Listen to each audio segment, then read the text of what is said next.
እንዴት ናችሁ ቤተሰብ? ዛሬ ደግሞ ስለ ኦቲዝም የነበረኝን አመለካከት ልንገራችሁ።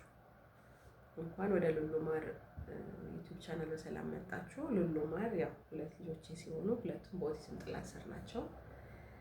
እዚህ ቻናል ላይ ከኔ የተሻለ ሀሳብ ያላቸው፣ ከኔ የተሻለ ኤክስፒሪየንስ ያላቸው፣ ከኔ የተሻለ ደግሞ የሚገራርሙ ልጆቻቸውን ማዳን የቻሉበትን መንገድ የሚያሳዩ ሰዎችን አገኛለሁ ብዬ አስባለሁ። እኔ ግን በቻልኩት ልክ እኔ ያለቀስኩትን እንባ አንድ እናትን እንኳን ማዳን ብችል በሚል ይህንን ቻናል ክሬት ያደረኩትና ለጓደኞቻችሁ ሼር በማድረግ ብዙዎች ጋር ቢዳረስ ሁሉም ሰው ልጆቹን ቢፈትሽበት እላለሁ። ምክንያቱም እንግዲህ እንደ ዓለም ዘገባ በአሁኑ ሰዓት ከ4 ልጅ 1 ልጅ የመሆን እድሉ በጣም ሰፊ ነው። ስለዚህ ምንድነው ማድረግ ያለብን? ሁላችንም እኛ ልጅ ባይኖረን እህታችን ቤት፣ እህታችን ባይኖራት ወንድማችን ቤት፣ እንዲሁም ጎረቤት በጣም ብዙ ህፃናት አሉ። በጣም ብዙ ህፃናቶች ደግሞ በአሁኑ ሰዓት ብታያቸው በራሳቸው ዓለም የሆኑና ከማንም ጋር መጫወትም መነጋገርም የማይፈልጉ ናቸው። ያ ማለት ምንድነው? ለምን ሆነ እንደዛ የሚለውን ነገር ብዙዎቻችን አናስብም። ሁለተኛ ነገር ደግሞ ያው ብዙዎቻችን ቤት አንውልም። የምንውለው ከሰራተኛ ጋር ነው፣ የሚውሉት ከሰራተኛ ጋር ነው፣ የሚሄዱትም ትምህርት ቤት ነው። ኢቭን ከሚሶቹ ጋር ምን አይነት ግንኙነት እንዳላቸው እንኳን አናውቅም።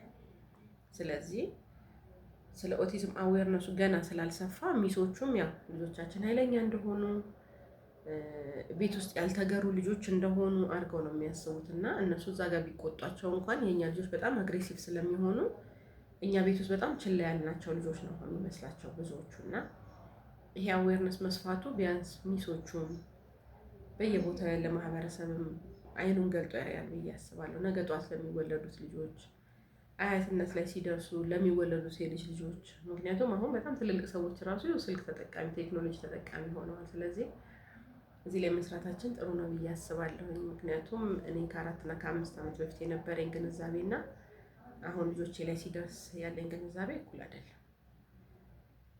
ስለዚህ ዛሬ ስለ ኦቲዝም የነበረኝን አመለካከት ልንገራችሁ። ኦቲዝም በዛ ሰዓት ስለኔ ብትጠይቁኝ እኔ አንድ ልጅ አቅ ነበረ ልጅ እያለሁኝ እና አሁን ሳቅ አሁን እንትን ስል ሲገባኝ ያ ልጅ ዳውን ሲንድሮም ነው እና በጣም ረጅም ነው፣ በጣም ቆንጆ ነው፣ ግን በቃ ከማህበረሰቡ ገለልተኛ ነው። የሆነ ቦታ ይሄዳል፣ ሲሄድ እና ሲመለስ እናየዋለን። ከዛ በሸገር ስንጠራው አቤት ይላል፣ ግን ያ ልጅ ዳውን ሲንድሮም። ስለዚህ አሁን ለኔ ኦቲዝም ተብሎ ሲወራ ኦቲዝም ዳውን ሲንድሮም አድርጌ ነው የማስበው። ብዙዎቻችን አይምሮ ውስጥ ያለው ያ ነው። እኔ አሁን ብዙ ፋሚሊዎችንም ስለማቅ ብዙዎቹ እንደዚህ ዳውን ሲንድሮም ልጆች ያሏቸው እርሊ እንዳወቁ ነው የሚነግሩ። ምክንያቱም ልጆቹ ፊታቸው ላይ ስለሚያስታውቅ የትም ቦታ ደግሞ ይዛችኋቸው ብትሄዱ ብዙ ሰው ያዝንላችኋል፣ አክሴፕት የሚያደርጋችኋል። ኢቭን ወረፋ ቅድሚያ ሊሰጧችሁ ይችላሉ። ገብታችኋል አይደለም? የልጁ ማስቸገር እዛ ጋር ወይ እናት አዝላን ያለችው። ስለዚህ ይሄ ምንድነው አዌርነስ ሳሰጧቸው በፊት ልጆቹን ፊታቸውን አይቶ የመረዳት ባህሪ በጣም አለ እኛ ሀገር። ወደኛ ልጆች ግን ስንመጣ ምንም አይነት ነገር አያስታውቁም። ስለዚህ እኔም የነበረኝ አመለካከት እንደዛ ነው። ምክንያቱም ኦቲዝም ብላችሁ ብትጠይቁኝ ለእኔ ዳውን ሲንድሮም ብቻና ብቻ። ግን የገባኝ አሁን ወደ 7-8 አይነት ኦቲዝም እንዳለ፣ ከነዛ መሀል ደግሞ እንግዲህ እኔ ቤት 4 አለ። ለምሳሌ ማርዬ ቨርቹዋል ኦቲዝም ተጠቂ ናት። ቨርቹዋል ኦቲዝሙ ምን አምጥቶባታል? ኢኮለሊያ አምጥቶባታል። ስለዚህ ያ ኢኮን እንዴት ነው መመለስ የምችለው የሚለውን በጣም ብዙ ባለሙያዎችን ማናገር እፈልጋለሁ። ምክንያቱም መቅረት ያለባቸው ምግቦች ሁሉ አስቀርቼ ኢኮ ስላልቀረ ማለት ነው። የቤቢ ኤዲኤችዲ እና ኦቲዝም ነው የተባለው። እንግዲህ ኤዲኤችዲ ያው ሁላችንም ላይ አለብን። ያው ማንኛውም ሰው የመርሳት የመዘንጋት ነገር አለው። ግን የኛ ልጆች ላይ በጣም ብዙ ካልተሰራባቸው በጣም ይከብዳል እና ያው የባለፈው ቪዲዮ ላይ እንደነገርኳችሁ አሁን እንግዲህ 3 ዓመት ጨርሶ ወደ 4 ዓመት ኦቲዝም ሴንተር ላይ ነው ያለው። 8 ዓመቱን ጨርሶ ወደ 9 እየሄደ ነው። ግን አሁንም በጣም ብዙ ነገሮች በጣም ይቀሩታል። ክህሎት ላይ በጣም ጥሩ ነው። በራሱ ካለ መጸዳዳት ወደ ራሱ መጸዳዳት መጥቷል። በሰው ተደግፎ ልብስ ከመልበስ ወደ ራሱ መልበስ መጥቷል።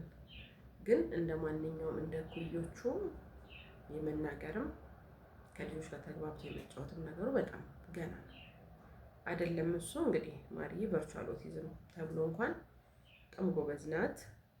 አማርኛ ነገሮች ናቸው በብዛት የሚከብዳት እና ጎበዝ ናት። ግን ስቲል በራሷ ዓለም ናት። ኢኮ ነገሮች አሏት። በጣም ካልተኛች ዝም አትል። ይሄ ምን ተጽዕኖ አለው መሰላችሁ? ብዙ ሰው ቤታችን የማይመጣ ከሆነ በተለይ ብዙ ቤተሰብ ላለው ሰው በጣም ቶሎ ከዛም ከዚህም እያዋከባችሁ ቢዚ እያደረጋችሁ ልታወጡ ትችላላችሁ ኢኮን። አሁን ግን እኛ ቤት ያለሁት እኔና እኔ ነኝ፣ ያለው ወንድሟ ነው። ስለዚህ የኢኮን ለማስተው በጣም ከባድ ነው። ዝም በይ ስትሏት እንዴት ነው ዝም የምትለው? ይችላል ኦልሬዲ ውስጧ ገብቷል። ጠዋት ያየችውን ነገር ሊሆን ይችላል የምታወራው። ትናንትና ያየችውን ፊልም ሊሆን ይችላል የምታወራው። መንገድ ላይ የሆነ ልጅ ሲያለቅስ አይታ ስለዛ ልጅ ሊሆን ይችላል የምታወራው። ወይ ባለፈው ስላየችው ፊልም ከዛ በአማርኛ፣ በአፋን ኦሮሞ፣ በእንግሊዝኛ ሲላት በፍሬንች ሁሉ ጨምራ ልታስረዳ ትችላለች። እና ይሄ ኢኮ በቃ የእውነት እንደኔ እንደ እናት በጣም ይረብሻል። ምክንያቱም መቼ ነው የምትነቃው እላለሁ። ማለት ይሄንን ዓለም መቼ ነው የምታየው? አያውቁትም የኛ ልጆች። በጣም የሚያሳዝናችሁ ነገር ይሄ ዓለም ምን አያውቁት። የሳቀላቸው ሰው ሁሉ ነይ ያላቸው ሰው ሁሉ በቃ ሀግ ካረጋችኋቸው ፍቅር ናችሁ እናንተ።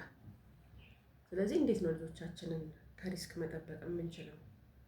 እንዴት ነው ለሰው ደግሞ ስለ ኦቲዝም አዌር ማድረግ የምንችለው? እንዴት ነው ለሰው ይህንን ግንዛቤ መስጠት የምንችለው በሚለው ነገር ሁሌም ያሳስበኛል። እና ስፔሻሊ ደግሞ እዚህ ህይወት ላይ ያሉ ሰዎች ቢያወሩ እላለሁ። ምክንያቱም እኔ ስልክ በመስጠቴ ምን ያህል እንደተጎዳው እኔ ያውቃለሁ። አንድ ሰው መጥቶ ከሚያስተምረው በላይ እኔ ያለውን ነገር ብናገር ሪል እየኖርኩበት ያለ ህይወት ነው። የተጎዳሁበት፣ ኮንፊደንሴን ያጣሁበት፣ እያንዳንዱ እርምጃ የምታስፈራ ህይወት የምንኖር እናቶች ነን እኛ። ምክንያቱም አንድ እናት አይደለም ለልጆች ይቀርና አንድ ልጅሽ በጣም ኃይለኛ ጉንፋን ይዞታል፣ የሆነ ጊዜ ግን ይነሳበታል አይለቀውም ብትባል ምን አይነት ስትረስ ውስጥ ገብታ ልጇን እንዴት እንደምታይ እንግዲህ ማሰብ ከባድ ነው ብዬ አላስብም። እና